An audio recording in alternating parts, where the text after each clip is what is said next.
York is a very fast-paced city. I lived there for 30 years myself.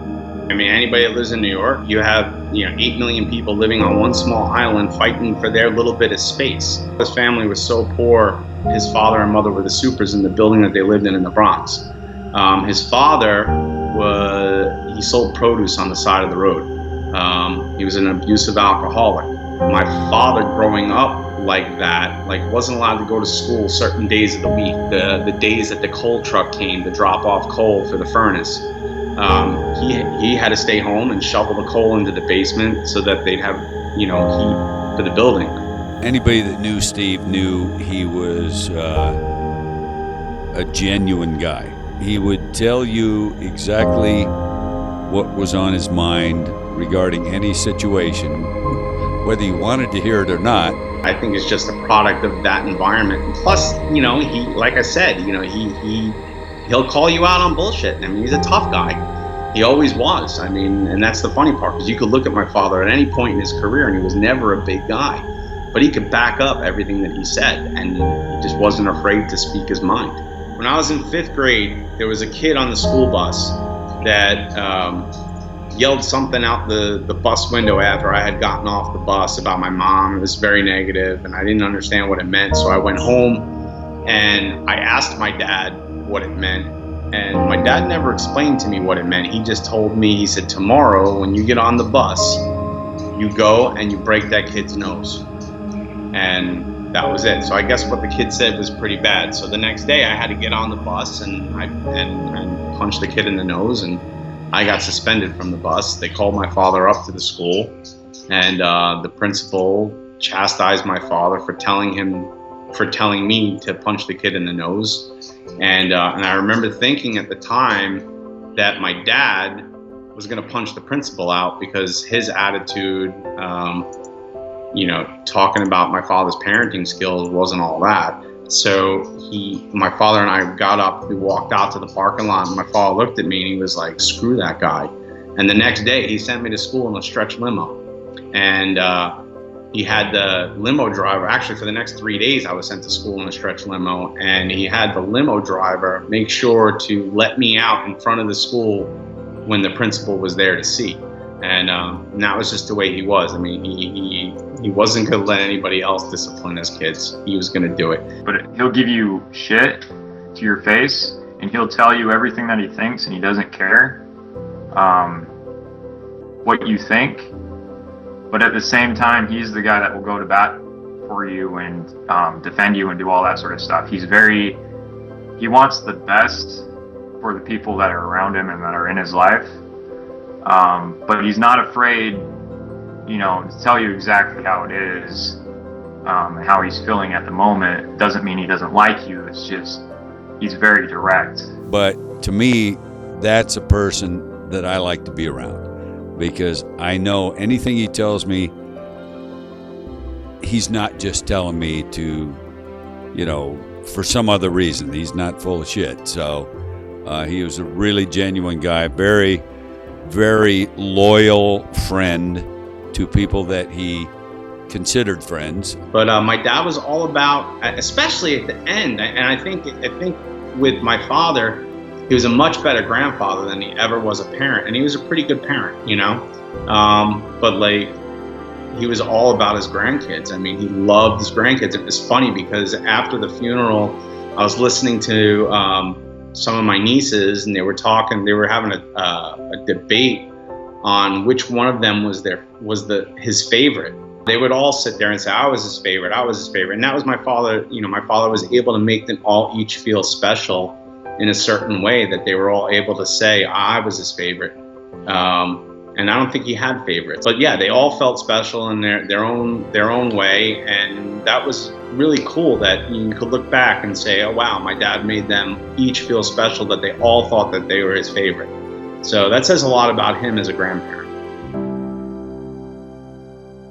We, the kids, we know he was in the army and he was stationed in Germany, and he was there for the Berlin crisis and all of that. But he never told us war stories or anything like that. And that says a lot about the guy, because he must have been a decent cop, because he had choice details. He was on Nixon's detail, President Nixon's detail. I know that he did a lot of like dignitary stuff. It's just he just never spoke a lot about it, and I don't know if it was just him being humble about it, or if it was just because that stage of his life was done and he was on to the next thing. But we, the kids, never heard a whole lot of stories about it. I've done photo ops with Steve before. My costume, Lady Voorhees Part 2. So I walked up to him and he saw that I was not my normal happy-go-lucky self. He's like, "What's wrong?" I'm like, "Oh, no, it's nothing." He's like, "I was a police officer. I know something. I know behavior." He's like, "Sit down at my table with me. We're going to talk about this." So I sat down and I'm like, "I just got notice that I'm getting deployed." He's like, "I know I haven't known you very long, but you have my Facebook. Here's my phone number. I want you to call me, every now and then so I can check in on you. And I want you to send me Facebook messages. And if you're feeling low, please send me a message." Once he got out of the Army, he kind of knew what he wanted to do. He wanted to join the police department, and he was a high school dropout. And the Army took him as a high school dropout, and then he did what he had to do to get his education in order to, when he got out of the Army, to go and join the police department. There was someone who had a heart attack in the street, and back in the day, the ambulance, they weren't like they are now, where every ambulance is 5 minutes away in Manhattan. But the ambulance was like 20 minutes out, and he and his partner decided to go ahead and just put the person who was having the heart attack in the back of the police car. And we were involved in a radio car accident. And as a result of that accident, I had some head trauma, and I had a mild form of amnesia, and I was hospitalized a little over 6 months. And due to being hospitalized, they retired me from the police department, because after that I had a nervous breakdown, and I got electroshock therapy. And then because I got electroshock therapy, the police department frowns on that and say they think you're psycho.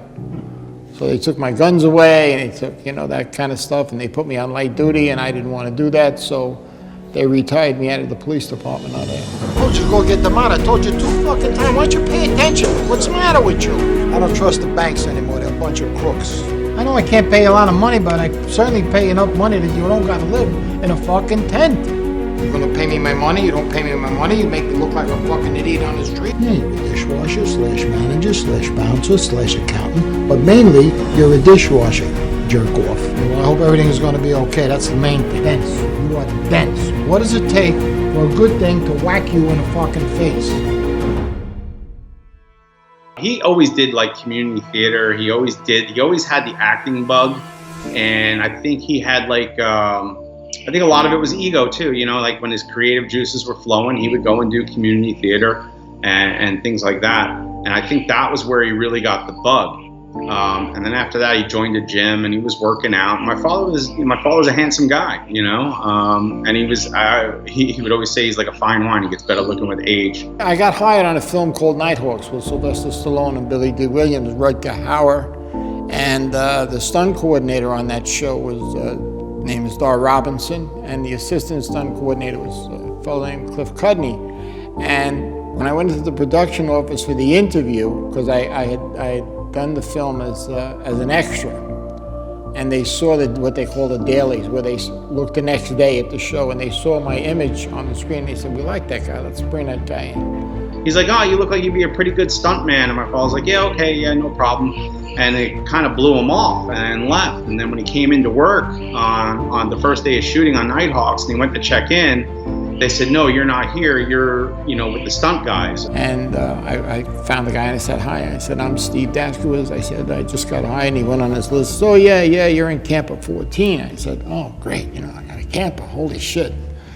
And I start walking down, and the campers were numbered. And I get there, and it says, "Camper 14, stuntmen." And my father was like, "With the stunt guys? I'm not a stunt man." And then he walked over and he saw Cliff, and Cliff was like, "Hey, yeah, I got you on as a stunt guy. You're gonna make more money as a stunt guy."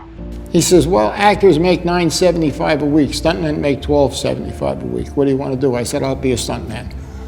And that's how he became a stuntman. So he took me under his wing, and in this business, and I've been in the business since 1978. This business is, it's who you know. It's connections. I think my personal opinion is that maybe 15% or 20% is talent, and the other 80% is who you know and if you're in the right place at the right time.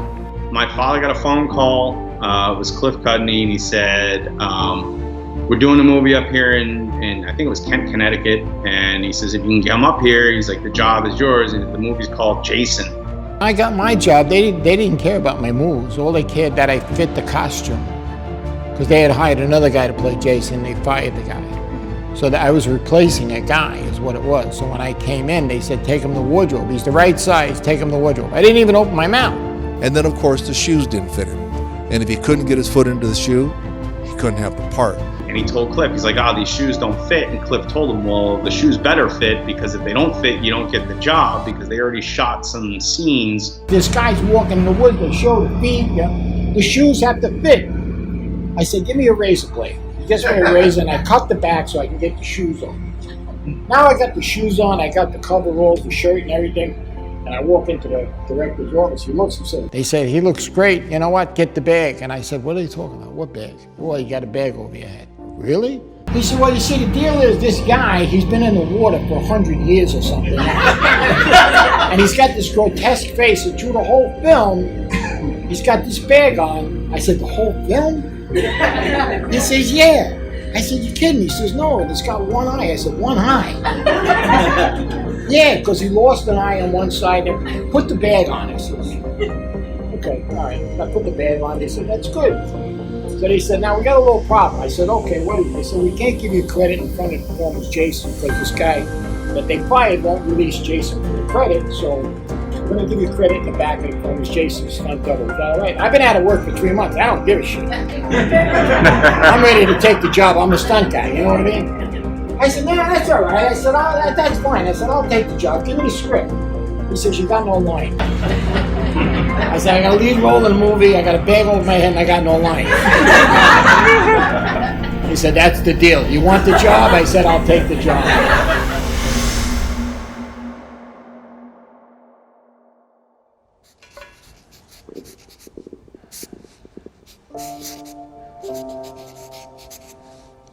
Now, I always sign mine the real Jason. And the reason I sign it the real Jason is because the first guy that got fired went around and said he was Jason, and he wasn't. And still, till his last autograph, I'm sure, wrote the real Jason. For some reason, it never offended me at all, because I understood what he was saying. Not only that, all the other Jasons that are in the film, they're only there because I turned down number 3. Steve will always remind you effing guys wouldn't have this effing job if I hadn't let you the job, because if I'd have known what I know today then, I'd have done them all. If I would have known then what I know now about the franchise, that it was such, I would have did it for nothing. We kept going. Yeah, of course. It's a great franchise. But I didn't know back then. Back then it was a low-budget film. It wasn't anything, you know. Yeah, you know, the nice thing is people expect the Jasons to have a competitive nature, and there's always a competitive nature between boys. But with the Jasons, and more importantly with Steve Dash, it was just, you know what, he couldn't wait to get up there and talk about the series, and not only being a great ambassador towards the Friday the 13th series, you know, he was a good man. He did appreciate the fans, never had anything bad to say about any appearance, and I did a lot of appearances with him. I do a show, he'd do a show. He did quite a few shows, and I got to crash a few of them. And of course, when you get a chance to hang out with Kane and Steve Dash up on stage in a panel, the unexpected, expected.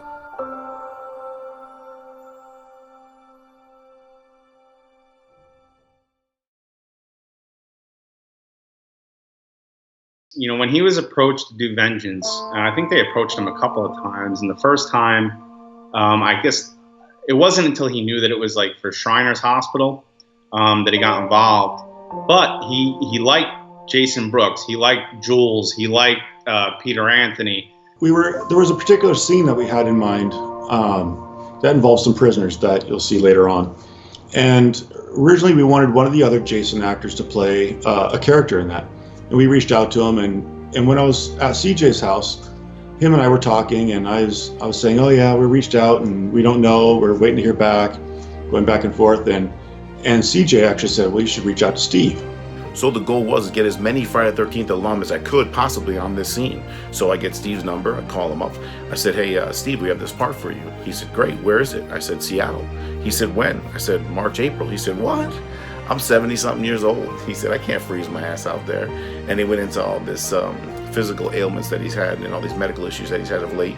So we went back to the drawing board, and Jason and Jules came up with this part, Sheriff Riolati, and they specifically made that part for him. So we sat down, I started talking a little bit about the plot and what we had in mind for him. I said, I don't want you just to be a cameo role. We actually have like a part for you that's a big part of the story, which we all know he's playing Sheriff Riolati, but there's a bigger tie into the story than just being the sheriff. So I was talking to him a bit about it, and he's like, you know what? Let me think about this overnight. And he said, no, I don't think I can. I can't travel. And that was what we thought. So I had said to Jules, like, you know what? How can we not have this legendary man? He played Jason, the real Jason Voorhees.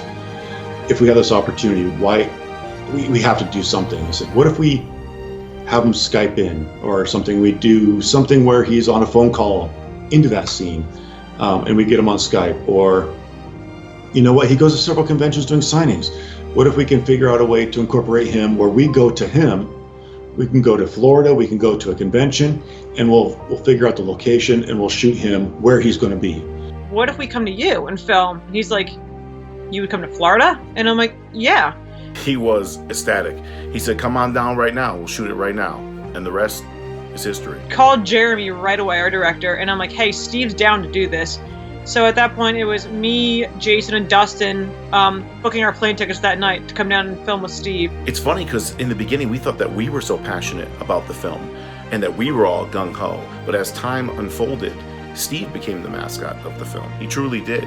Steve's the one that wore the Vengeance shirt without even being told to. Steve's the one that talked at the panels. And we were sitting there like, wow, texting each other, calling each other, look at our star, look at our hero.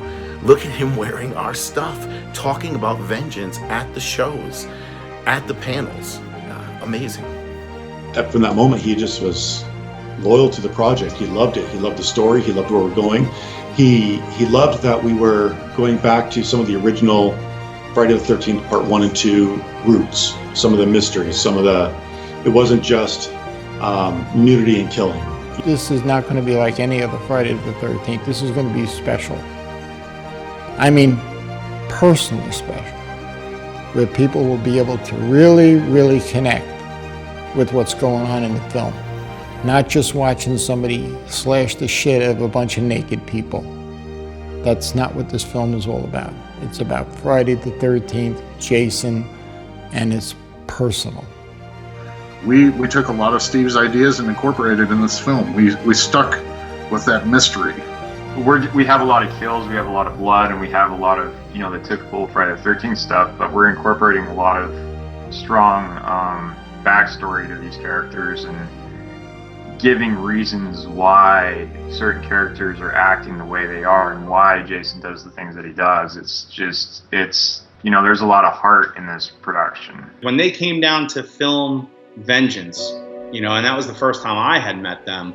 And, and after they left, he said that he's going to miss them. He had a great time with them while they were filming. And he said, and the only reason that he agreed to do the movie with them is because they were hungry.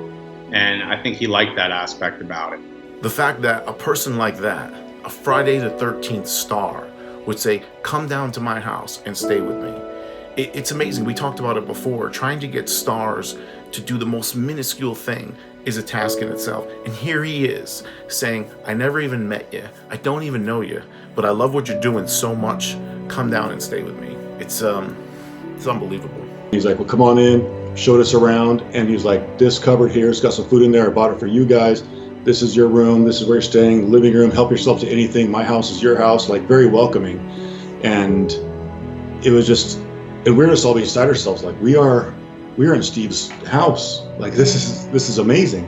And from that moment, we were family. The week before the cast and crew came down to Florida to his house, and he put them up at his house to stay with him, to film, he was in the hospital. He had blockages in his legs that were hindering his blood flow. And the doctors, because his kidneys were so bad, he was basically on the verge of renal failure. And because his kidneys were so bad, the doctors were trying to get some films from another procedure that he had done so they can see what was going on, so they didn't have to go in there and give him any more medication or dye, to be able to look inside his legs to see what kind of blockages were in his veins and arteries. So they had to wait a couple of days to get those films, and he knew that the film crew was coming. On Thursday, they had finally got the films, and they had planned on doing the procedure on Friday. And he had already committed to film Vengeance. They were coming into town on Friday. So my father asked the doctors if he signed himself out of the hospital, if he can come back and have the procedure done. Which I didn't know until I was talking to CJ and Steve's son about it. He refused to stay in the hospital. He wanted to be in this film so bad. He was like, I gotta be in this movie. You know, I gotta do it for the kids.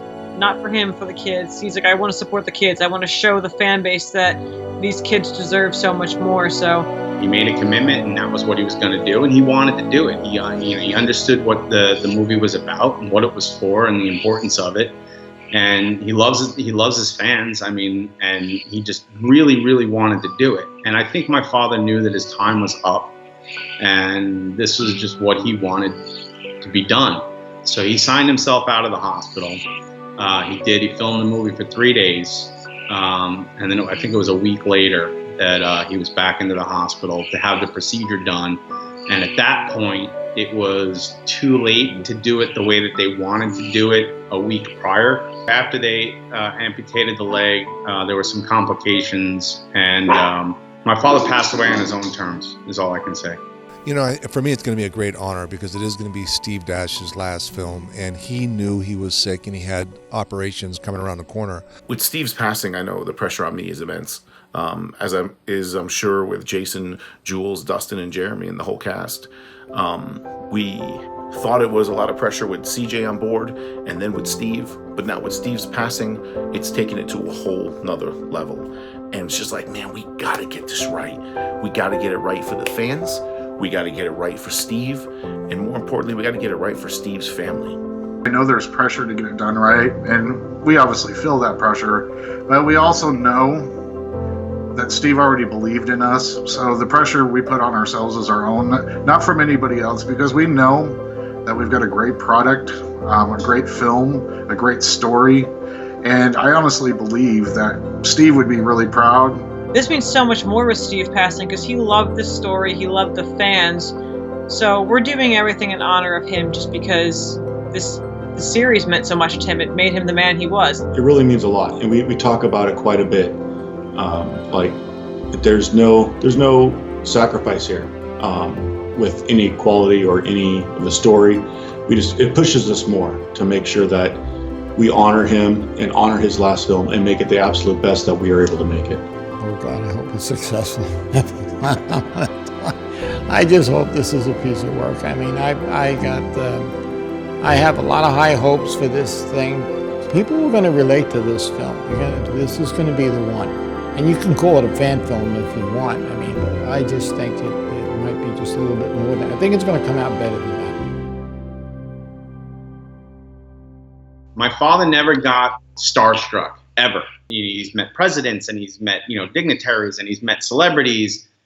Didn't mean anything until he met Sinatra. When he met Sinatra, he went nuts. My Way, that was his life story, that whole song. I mean, that song sums up his life 100%.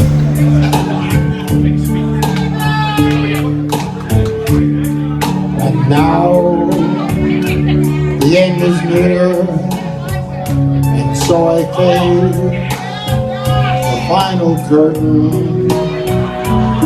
My friend.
thank everybody in this room for being with me all the way. The fans of Friday the 13th are the best fans in the whole world.